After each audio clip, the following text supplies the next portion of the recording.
પ્રદેશ મંત્રી ભાઈ શ્રી રાજેશભાઈ, દાસ પર બેઠેલા સૌ રાણા સમાજના અગ્રણીઓ, વડીલો, માતાઓ, બહેનો, યુવાન દોસ્તો,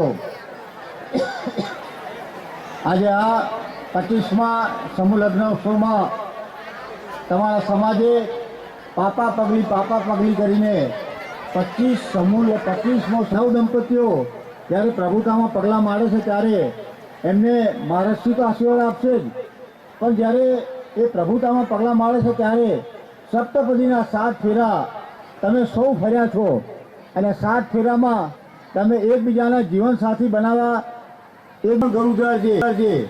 કદાચ તારા પતિશ્રી કોઈક દિવસ આગા પાછા થાય, કંઈ બોલવાનું થાય તો મનમાં ના લાવતી, પણ એ મારો પતિ છે, એ મારો પરમેશ્વર છે એમ સમજી અને તું એ તારો જીવન સંસાર ચલાવજે.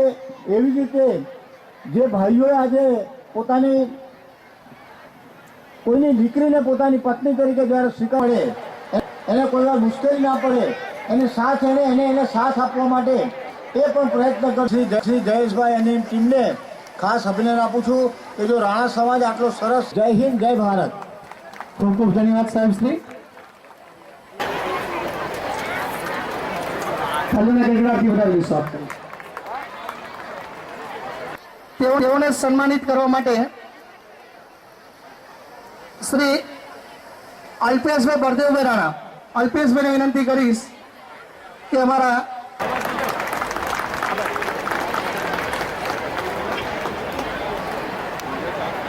Thank you sir.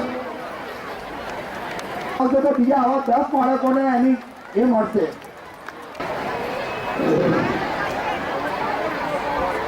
રામાય રામચંદ્રાય રામચંદ્રાય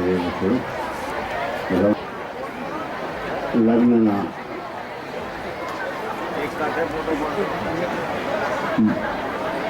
અવસરે મંચસ્થ સર્વે મહાનુભાવો,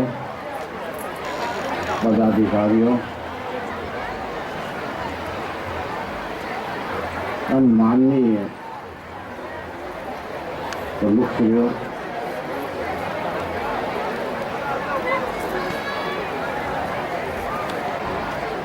કે આ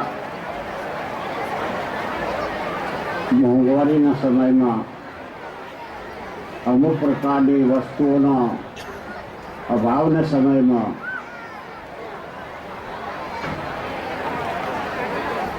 મનુષ્યોના એકબીજા પ્રત્યે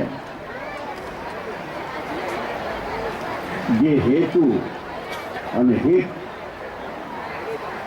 એ જ્યાં કમી થઈ રહ્યો છે ત્યાં એવા સમૂહ કાર્યક્રમોની વિશેષ આવશ્યકતા. જ્ઞાતિ ગઠબંધન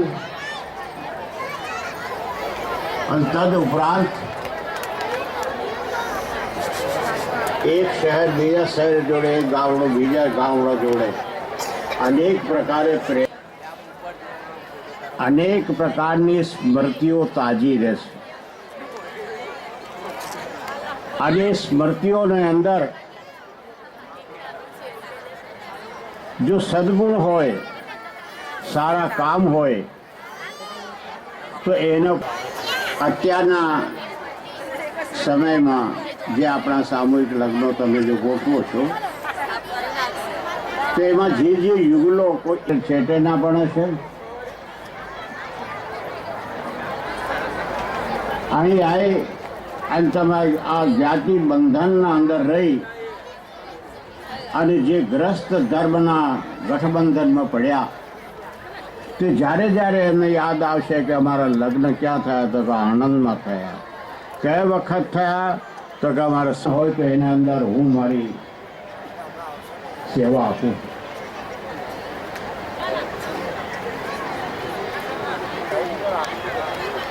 ધર્મમાં જેને પદાર્પણ જેવી રીતે તમારા જ્ઞાતિ બંધુઓ ભેગા મળી અને તમારા જીવનના અંદર બહુ મોટો જે સહકાર આપ્યો છે તે પ્રકારે તમે તમારા જીવનના અંદર અનેક પ્રકારે આ તમારા આ એક બંધન થઈ ગયું. અને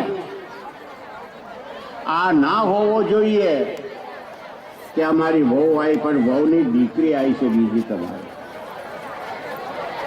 તમારી દીકરી કર્યોનો તમારો તમે આદર કરજો તો એ તમને કોઈ પણ દિવસ વૃદ્ધાશ્રમમાં નહીં જવા દે, કારણ કે આજકાલ વૃદ્ધાશ્રમ સોહંગ જયેશભાઈ નડિયાદ 82 પણ